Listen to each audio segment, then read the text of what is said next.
Welcome to the town of Killyleagh, a town pleasantly situated on a gentle eminence on the western shore of Strangford Lough, Northern Ireland. Join us on a journey to discover the hidden gems and rich heritage of Killyleagh.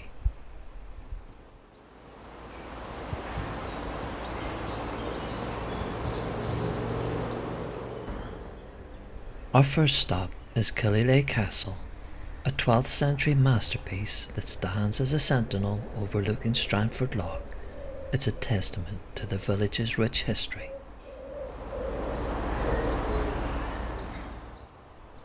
Killyleagh Castle is the oldest inhabited castle on the island of Ireland.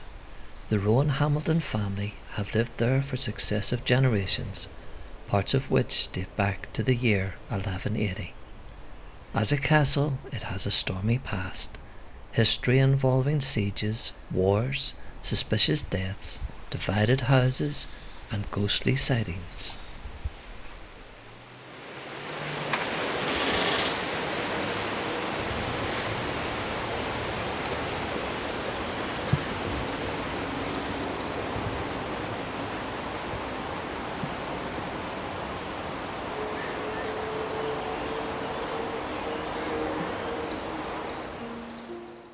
The town of Killyleagh was a port of some eminence previously to the conquest of Ireland by the Vikings and Normans, and formed part of the territories of the native Irish clan, the MacCartans. In the year of our Lord 1356, Edward III of England appointed John de Mandeville warden of Dufferin Castle, which subsequently fell into the hands of the O'Neills, who maintained possession of it until 1561. The adjoining territory, beset by Elizabeth I, granted it to Hugo White, who shortly afterwards erected a castle here at Killyleagh.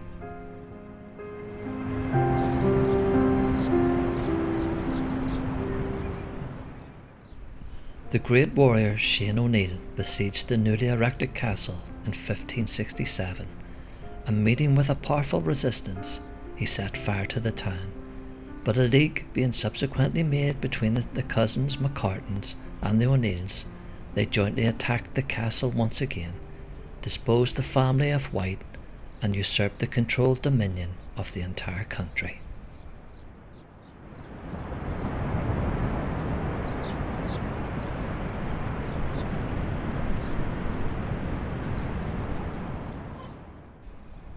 On the suppression of the Tyrone Rebellion by Elizabeth I, Lord Mountjoy, at the close of the 16th century, the possessions of the MacCartans were confiscated, and the manor and district of Killyleagh was subsequently granted by James I to Sir James Hamilton.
In 1659, James Hamilton passed away and was succeeded by his second son, 12-year-old Henry. In 1666, Henry erected the North Tower and set about renovating the castle and its enclosure. In 1667, much against the wishes of his mother, Henry married the infamous beautiful Alice Moore, daughter of Henry Moore, 1st Earl of Drogheda. Their lifestyle and extravagant living would lead to a tumultuous conflict over who was the owner of Killyleagh Castle. Intrigue surrounding Henry's will, his suspicious death, and the lengthy and acrimonious court case that resulted ended with the splitting of the Killyleagh inheritance, this second entrance having to be created over the dispute.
As we meander throughout the town centre, the origins of which were based around the cotton industry, we are greeted by local independent shops and boutiques.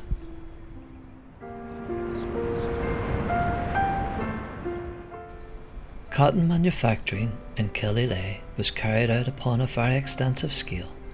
Some large mills were built upon a copious stream in 1824 by Mercers Martin and Co., and were greatly enlarged in 1828. And these works employed several hundred of persons, constantly engaged in weaving printers' cloths for the Manchester market.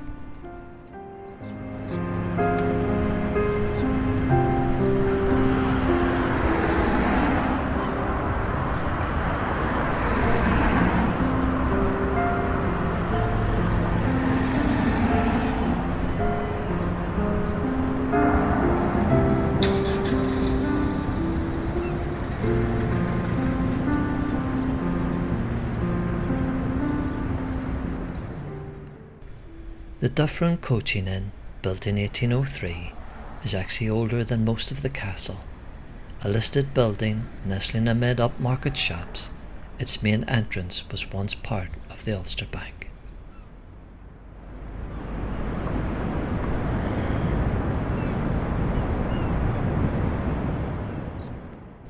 Trade at the port of Killyleagh was very limited and consisted principally in the exportation of wheat, of barley, oats and potatoes, butter, kelp and cotton goods, and the importation of cotton wool, coal, iron, salt and general merchandise.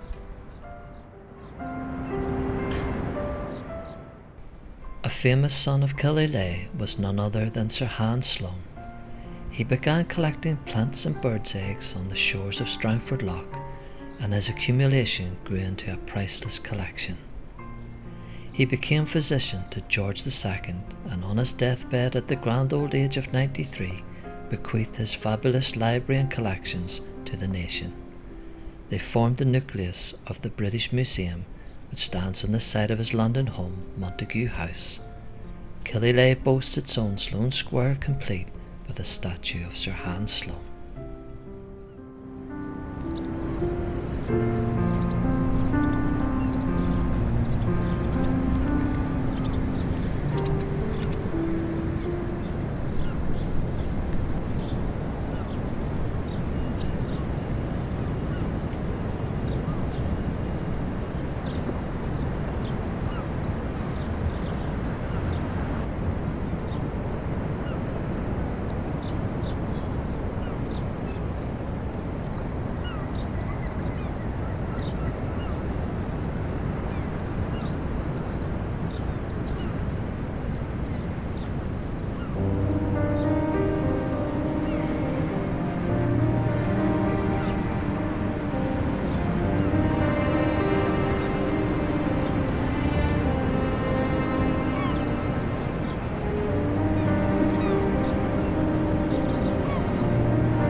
Here we are presented with the first Presbyterian church.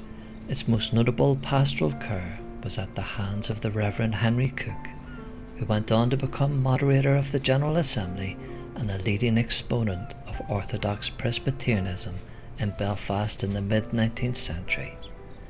He's most famous for his withstanding in disputes of the New Enlightenment movement from Scotland.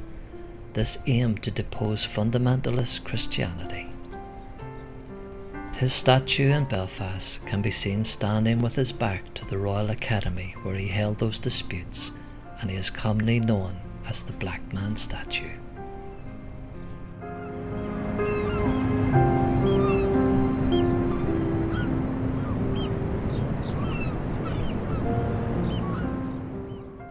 As we move on to St. John's Parish Church, we meet its most famous pastor, the Reverend Edward Hincks.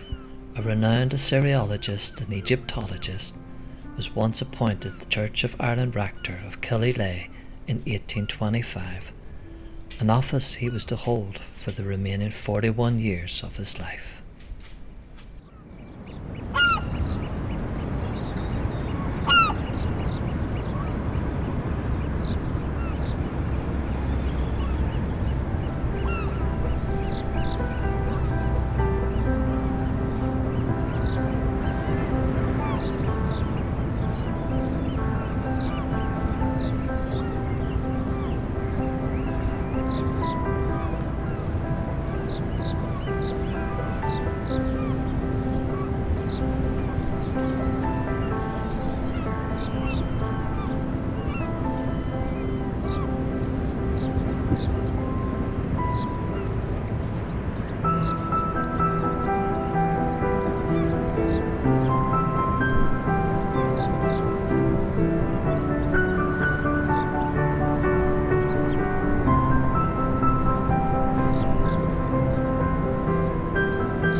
as we bid our fond farewell to Killyleagh, its impressive castle, its long history and beautiful perch on the shores of Strangford Lough, come and discover this beauty for yourself. Your adventure awaits you.